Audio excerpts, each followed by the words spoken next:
வணக்கம். புதுவை மற்றும் அதனை சுற்றியுள்ள பகுதிகளில் நடைபெற்ற பல்வேறு நிகழ்வுகளை விரிவாக காண்பதற்கு முன்பு தலைப்புச் செய்திகளை காண்போம். ரயில் நிலையத்தில் காவல் அதிகாரியுடன் வாக்குவாதத்தில் ஈடுபட்ட போலீஸ் சாமியார், உதவி ஆய்வாளரை கத்தியால் குத்திய பரபரப்பு சம்பவம். தமிழக தேர்தல் காரணமாக புதுச்சேரியில் மதுக்கடைகள் மூடல், கள்ள மது விற்பனையில் ஈடுபட்ட 7 பேர் கைது. இனி விரிவான செய்திகள். புதுச்சேரி ரயில் நிலையத்தில் காவல் அதிகாரியுடன் ஏற்பட்ட வாக்குவாதத்தின் போது போலீஸ் சாமியார் ஒருவர் உதவி ஆய்வாளரை கத்தியால் குத்திய சம்பவம் பரபரப்பை ஏற்படுத்தியுள்ளது. தஞ்சாவூர் மாவட்டம் மன்னார்குடியை சேர்ந்தவர் 40 வயதான மணிகண்டன். இவர் காவி உடையில் சாமியார் போல் சுற்றி திரிந்தார்.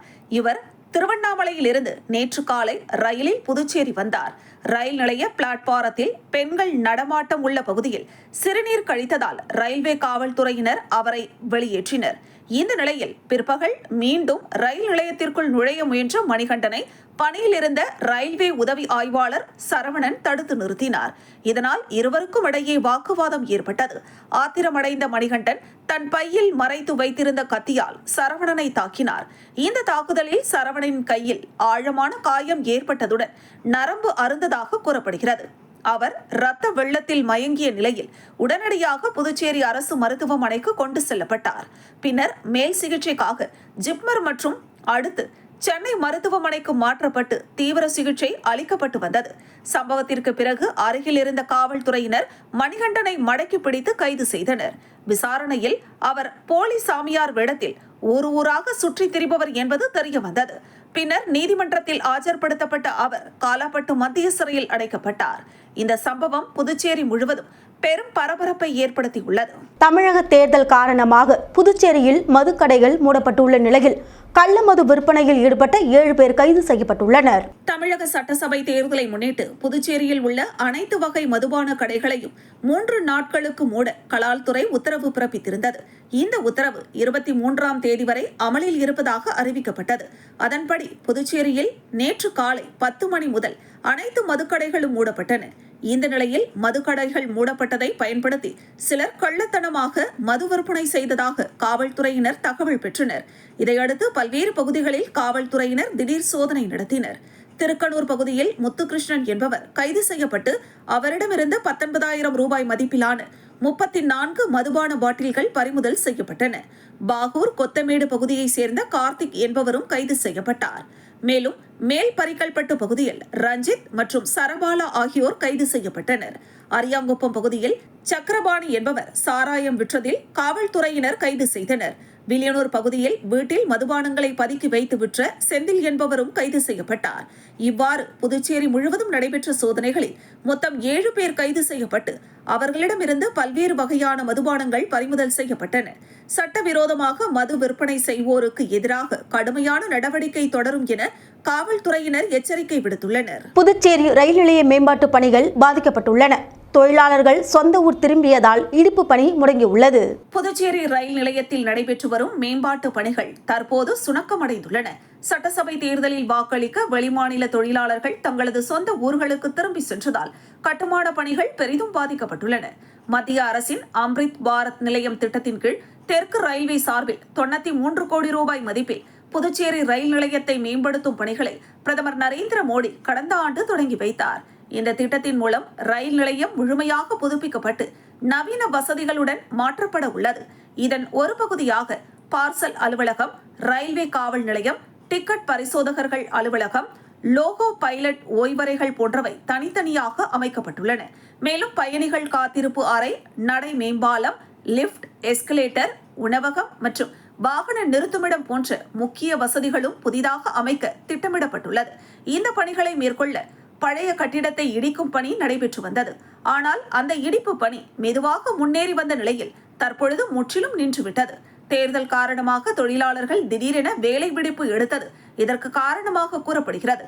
கடந்த 1 மாதத்திற்கும் மேலாக இந்த இடிப்பு பணி நடைபெறாமல் உள்ளதால் திட்டத்தின் காலக்கெடு பாதிக்கப்படும் நிலை உருவாகியுள்ளது. திட்டமிட்டபடி இந்த ஆண்டு இறுதிக்குள் புதிய ரயில் நிலைய கட்டிடம் பயன்பாட்டிற்கு வருமா என்கிற கேள்வி எழுந்துள்ளது. இதனால் பயணிகளும் பொதுமக்களும் அதிருப்தி அடைந்துள்ளனர்.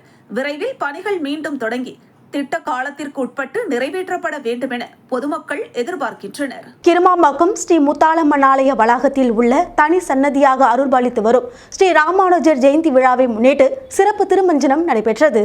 புதுச்சேரி மாநிலம் ஏம்பலம் சட்டமன்ற தொகுதிக்குட்பட்ட கிருமாம்பாக்கம் பகுதியில் உள்ள அருள்மிகு ஸ்ரீ முத்தாலம்மன் ஆலய வளாகத்தில் ஸ்ரீ சீனிவாச பெருமாள் சமேத பத்மாவதி தாயார் திருக்கோவிலில் தனி சன்னதியாக அருள்பாலித்து வரும் இந்து தத்துவ பிரிவுகளில் ஒன்றான வேதாந்தத்தின் விளக்கங்களில் ஒன்றான விசிஷ்டாத்வைதத்தின் முன்னோடியாக விளங்கியவர் ஸ்ரீ வாஷ்யம் என்ற ஓர் உயர்தர உரையை ஏற்றிய எம்பெருமான் ஸ்ரீமத் ராமானுஜர் அவதார திரு நட்சத்திரமான திருவாதிரை நட்சத்திரத்தையொட்டி 1009ஆம் ஆண்டு பிறந்த தினத்தை முன்னிட்டு காலை 6 மணி அளவில் சிறப்பு திருமஞ்சனமாக பால், தயிர், சந்தனம், தேன், இளநீர், அபிஷேகத்தூள், பழ வகைகள் மற்றும் வாசனை திரவியங்கள் மூலம் சிறப்பு அபிஷேகம் செய்து புத்தாடை மற்றும் மலர்கள், துளசி மாலைகள் போன்ற சிறப்பு அலங்காரங்கள் செய்து மகா தீபாராதனை காண்பிக்கப்பட்டது.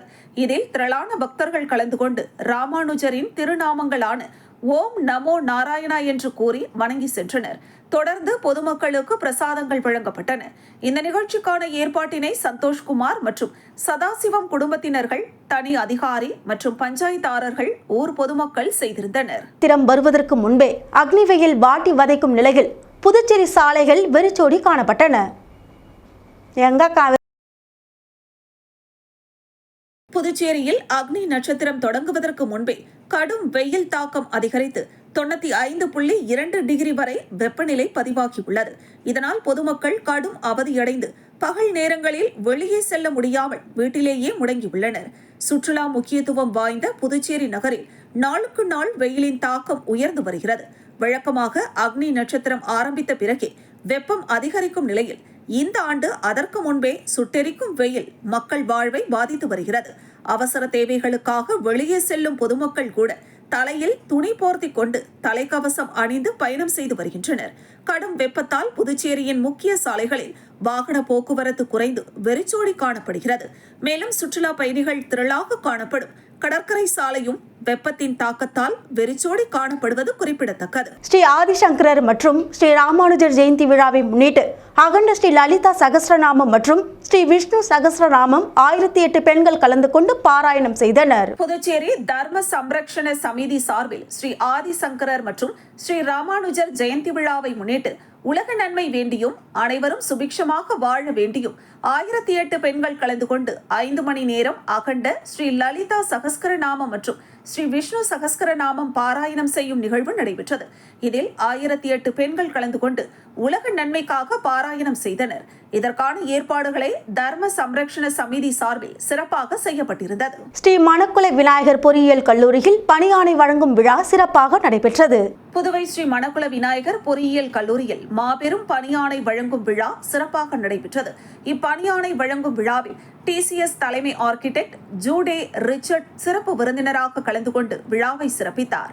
இந்த நிகழ்ச்சியில் தக்ஷசீலா பல்கலைக்கழகத்தின் வேந்தர், ஸ்ரீ மணக்குள விநாயகர் கல்வி குழுமத்தின் தலைவர் மற்றும் மேலாண் இயக்குனர் தனசேகரன், செயலாளர் நாராயணசாமி, பொருளாளர் ராஜராஜன், இணை செயலாளர் வேலாயுதம் கலந்து கொண்டனர். முன்னதாக இக்கல்லூரியின் இயக்குனர் மற்றும் முதல்வர் முனைவர் வெங்கடாஜலபதி அனைவரையும் வரவேற்று வரவேற்புரையாற்றினார். அதனைத் தொடர்ந்து வேலைவாய்ப்பு டீன் கைலாசம் கல்லூரியின் வேலைவாய்ப்பு அறிக்கையை சமர்ப்பித்தார். இதில் 2025-2026 கல்வியாண்டில் நடைபெற்ற கல்லூரி வளாக நேர்முக காணலில் சுமார் 750க்கும் மேற்பட்ட மாணவ மாணவிகளுக்கு TCS, ஹெக்ஸாவேர், சிடிஸ், ஜோஹோ போன்ற 60க்கும் மேற்பட்ட பன்னாட்டு நிறுவனங்களில் வேலைவாய்ப்பு வழங்கியதை பற்றி எடுத்துரைத்தார். மேலும் இந்த நிறுவனங்கள் மாணவர்களுக்கு 3.5 லட்சம் ரூபாய் முதல் 13 லட்சம் ரூபாய் வரை சம்பளம் வழங்கியது குறிப்பிடத்தக்கது.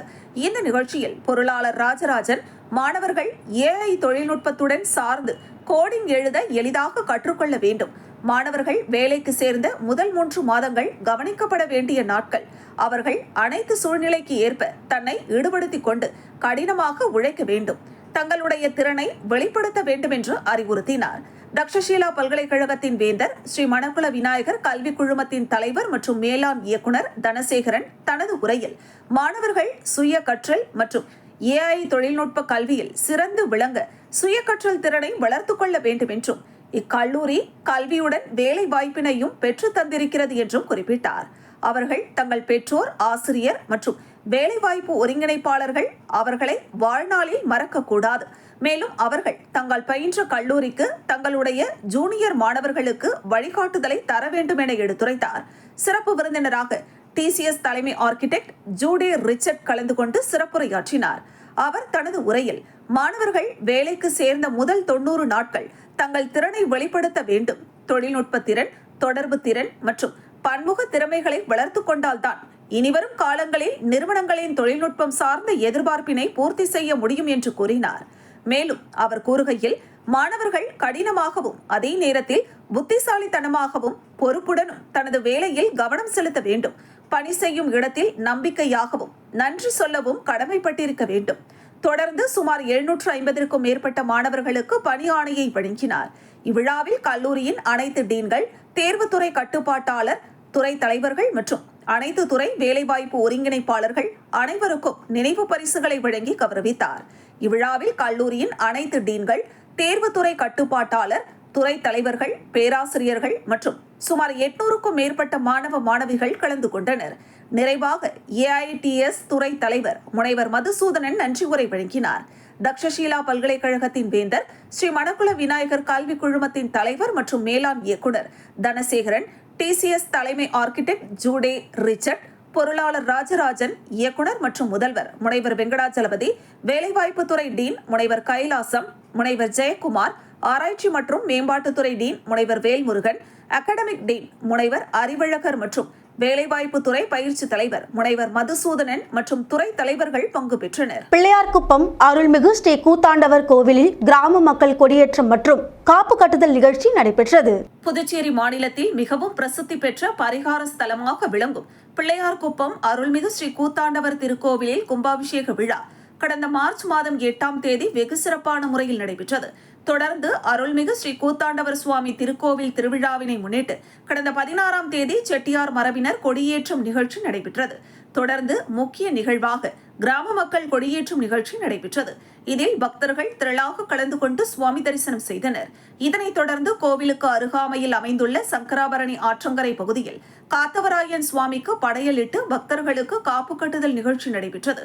கொடியேற்ற நிகழ்வின் விரதத்தை தொடங்க பக்தர்கள் காப்பு கட்டிக் கொண்டனர். இதில் சுற்றுவட்டார பகுதியைச் சேர்ந்த ஏராளமான பக்தர்கள் கலந்து கொண்டு சுவாமி தரிசனம் செய்தனர். இந்த நிகழ்ச்சியில் ஊர் பெரியோர்கள், முக்கியஸ்தர்கள் உட்பட பக்தர்கள் திரளாக கலந்து கொண்டு சுவாமி தரிசனம் செய்தனர். தொடர்ந்து ஆலயம் சார்பாக விழாவில் கலந்து கொண்ட பக்தர்களுக்கு அறுசுவை அன்னதானம் வழங்கப்பட்டது. இவ்விழாவில் புதுச்சேரி, தமிழகம் மற்றும் பல்வேறு மாநிலங்களில் இருந்து ஆயிரக்கணக்கான திருநங்கைகள் மற்றும் பொதுமக்கள் கலந்து கொள்வார்கள் என்பது குறிப்பிடத்தக்கது. நிகழ்ச்சிக்கான ஏற்பாட்டினை கோவில் நிர்வாக அதிகாரி, பிள்ளையார்குப்பம் கிராம பொதுமக்கள் மற்றும் இளைஞர்கள் வெகு சிறப்பான முறையில் செய்திருந்தனர். முக்கிய நிகழ்வாக 28ஆம் தேதி திருக்கல்யாணமும், 29ஆம் தேதி தேர் திருவிழாவும், மே மாதம் 14ஆம் தேதி படுகளம் எழுப்புதல் நிகழ்ச்சியும் நடைபெற உள்ளதாக ஆலயம் சார்பாக தெரிவிக்கப்பட்டது. புதுவை ஸ்ரீ மணக்குள விநாயகர் பொறியியல் கல்லூரியில் தேசிய அளவில் 5 நாட்கள் பயிற்சி முகாம் நடைபெற்றது. புதுச்சேரி ஸ்ரீ மணக்குள விநாயகர் பொறியியல் கல்லூரி வளாகத்தில் மினிஸ்ட்ரி ஆஃப் இன்னோவேஷன் கவுன்சில் மற்றும் அகில இந்திய தொழில்நுட்ப கல்விக்குழு இணைந்து வழங்கும் கண்டுபிடிப்பு, வடிவமைப்பு மற்றும் தொழில் முனைவோர் பயிற்சி முகாம் பதிப்பு 3 DIE innovation design and entrepreneur என்ற தலைப்பில் திங்கட்கிழமை முதல் வெள்ளிக்கிழமை வரை நடைபெறுகிறது. இதன் தொடக்க விழா இக்கல்லூரி வளாகத்தில் மிக சிறப்பாக நடைபெற்றது. இதில் தலைமை விருந்தினராக புதுச்சேரி குறு, சிறு மற்றும் நடுத்தர தொழில்கள் மேம்பாடு மற்றும் வசதி அலுவலக நியூக்ளியர் துறையின் உதவி இயக்குனர் பிரதிகா சர்மா சிறப்பு விருந்தினராக கலந்து கொண்டு பயிற்சி முகாமினை தொடங்கி வைத்து சிறப்புரை ஆற்றினார். அவர் தம் உரையில் MSME யோசனை முதல் தாக்கம் வரை பாலமாக செயல்படுகிறது. MSME மூலம் எப்படி தொழில் முனைவோர் தங்களது தொழிலை தூக்க வேண்டும் என்றும், மேலும் MSME-யின் பல்வேறு இன்னோவேஷன் திட்டங்கள் பற்றி விரிவாக எடுத்துரைத்தார். மேலும் AICTI இன்னோவேஷன் துறை அதிகாரி செல்வராணி செல்வகுமார், வாத்வானி பவுண்டேஷன் முதன்மை பயிற்சியாளர்கள் அன்புமதி மற்றும் முனைவர் CR ராணி ராஃபின் கலந்து கொண்டு சிறப்பித்தனர். AICTI இன்னோவேஷன் துறை அதிகாரி செல்வராணி செல்வகுமார் அவர் தம் உரையில் திட்டங்கள் செயல்படுத்துதல் மற்றும் பகுப்பாய்வு செய்தல், மதிப்பீடு செய்தல் மற்றும் சரியான முடிவை தேர்ந்தெடுத்தல் போன்றவற்றை பற்றி எடுத்துரைத்தார். இந்த நிகழ்ச்சியில் பொருளாளர் ராஜராஜன், புத்தொழில் முனைவு பற்றியும் ரியல் டைம் பிரச்சனைகளை குறைந்த செலவில் மிக தரமுடன் தீர்க்கும் வகையில் தங்கள் யோசனைகளை பற்றி இந்த பயிற்சி முகாமில் விரிக்க வேண்டும் என்று கூறினார். தக்ஷஷீலா பல்கலைக்கழகத்தின் வேந்தர் ஸ்ரீ மணக்குள விநாயகர் கல்வி குழுமத்தின் தலைவர் மற்றும் மேலாண் இயக்குனர் தனசேகரன் தம் உரையில் இப்பயிற்சியில் பங்குபெறும் பங்கேற்பாளர்கள் முழு ஈடுபாட்டுடனும் ஒரு புத்தொழில் தொடங்கும் வகையில் யோசனைகளை கண்டுபிடிக்க வேண்டும். மேலும் மக்களை செல்போனில் தேவையில்லாத செயலிகளின் பயன்பாட்டை கட்டுப்படுத்தும் வகையில் ஒரு செயலியை உருவாக்க வேண்டும் என்றும் இந்த 5 நாட்கள் பயிற்சி முகாமை சிறந்த முறையில் பயன்படுத்திக் கொள்ள வேண்டும் என்றும் கூறினார். இந்த பயிற்சி முகாமில் அகில இந்திய அளவில் மகாராஷ்டிரா, தெலுங்கானா, கர்நாடகா, தமிழ்நாடு போன்ற வெளி மாநிலங்கள் மற்றும் புதுச்சேரியை சார்ந்த சுமார் 260 மாணவ மாணவிகள் கலந்து கொண்டனர். இப்பயிற்சி முகாமை தக்ஷஷீலா பல்கலைக்கழகத்தின் வேந்தரும் ஸ்ரீ மணக்குள விநாயகர் கல்வி அறக்கட்டளையின் தலைவர் மற்றும் மேலாண் இயக்குனர் தனசேகரன் தலைமை விருந்தினராக கலந்து கொண்டு தலைமை உரையாற்றினார். செயலாளர் முனைவர் நாராயணசாமி, பொருளாளர் ராஜராஜன், இணை செயலாளர் வேலாயுதம் ஆகியோர் கலந்து கொண்டனர். கல்லூரியின் இயக்குனர் மற்றும் முதல்வர் முனைவர் வெங்கடாஜலபதி கலந்து கொண்டு அனைவரையும் வரவேற்று பேசினார். இப்பயிற்சி முகாம் 5 நாட்களும் காலை மற்றும் பிற்பகல் என மொத்தம் 11 அமர்வுகளில் நடைபெற உள்ளது. இதில் உலகளாவிய நிறுவனமான வாத்வானி பவுண்டேஷன் மற்றும் மினிஸ்ட்ரி ஆஃப் இன்னோவேஷன் கவுன்சிலை சேர்ந்த நிபுணர்கள் வெவ்வேறு தொழில்நுட்ப தலைப்புகளில் வெவ்வேறு அமர்வுகளில் பயிற்சி அளிக்க உள்ளனர். மேலும் இப்பயிற்சியில் புத்தொழில் நிறுவனர்கள் தங்களுடைய அனுபவங்களை மாணவர்களுடன் பகிர்ந்து கொள்ள உள்ளனர். இந்த பயிற்சி முகாமிற்கான ஏற்பாடுகளை இக்கல்லூரியின் நிர்வாகம் செய்து வருகிறது. இப்பயிற்சி முகாமில் தேர்வு கட்டுப்பாட்டாளர், அனைத்து துறை டீன்கள், துறை தலைவர்கள் மற்றும் பேராசிரியர்கள் கலந்து கொண்டனர். இத்துவக்க முகாம் விழாவின் நிறைவாக டீன் முனைவர் அன்புமலர் நன்றி உரை வழங்கினார். கடலூர் வடக்கு ஒன்றிய பகுதியான குட்டியாங்குப்பம் பகுதியில் மாவட்ட இளைஞரணி துணை அமைப்பாளர் மணிகண்டன் தலைமையில் கை சின்னத்திற்கு வாக்கு சேகரிக்கப்பட்டது. தமிழகத்தில் நாளை நடைபெறவுள்ள சட்டமன்ற தேர்தலில் கை சின்னத்தில் வேட்பாளராக வாக்குகள் சேகரித்த சந்திரசேகரனுக்கு வேளாண்மை மற்றும் உழவர் நலத்துறை அமைச்சர் MRK பன்னீர்செல்வத்தின் ஆலோசனைப்படியும் கடலூர் கிழக்கு மாவட்ட பொருளாளர் கதிரவன் ஆணைக்கிணங்க கடலூர் வடக்கு ஒன்றிய செயலாளர் தனஞ்செழியன் அறிவுறுத்தலின்படி மதசார்பற்ற முற்போக்கு கூட்டணியின் வெற்றி வேட்பாளர் சந்திரசேகரனை ஆதரித்து கை சின்னத்திற்கு வாக்கு கேட்டு கடலூர் வடக்கு ஒன்றியம் மலையபெருமாள், அகரம் ஊராட்சி, குட்டியாங்குப்பம் பகுதிகளில் கடலூர் கிழக்கு மாவட்ட இளைஞரணி துணை அமைப்பாளர் மணிகண்டனின் தலைமையில் ராஜேந்திரன், விளையாட்டு மேம்பாட்டு அணி அமைப்பாளர் உதயகுமார், பிரதிநிதி கோதண்டபாணி, சுந்தரமூர்த்தி கோபால், ராமகிருஷ்ணன் இவர்களின் முன்னிலையில் கிளைக்கழக நிர்வாகிகள், இளைஞரணி நிர்வாகிகள், 100க்கும் மேற்பட்ட மகளிரணி நிர்வாகிகள் பெருந்திரளாக கலந்து கொண்டு வீடு வீடாக சென்று வெற்றியின் சின்னம் கை சின்னத்திற்கு வாக்குகள் சேகரித்தனர். மீண்டும் தலைப்புச் செய்திகள். ரயில் நிலையத்தில் காவல் அதிகாரியுடன் வாக்குவாதத்தில் ஈடுபட்ட போலீஸ் சாமியார், உதவி ஆய்வாளரை கத்தியால் குத்திய பரபரப்பு சம்பவம். தமிழக தேர்தல் காரணமாக புதுச்சேரியில் மதுக்கடைகள் மூடல், கள்ள மது விற்பனையில் ஈடுபட்ட 7 பேர் கைது. இத்துடன் செய்திகள் நிறைவடைகின்றது. உங்களிடமிருந்து விடைபெறுவது ஜானகி. செய்திகளை உடனுக்குடன் தெரிந்து கொள்ள கமலா தொலைக்காட்சியின் சமூக வலைதளத்தை பின்பற்றவும். நன்றி, வணக்கம்.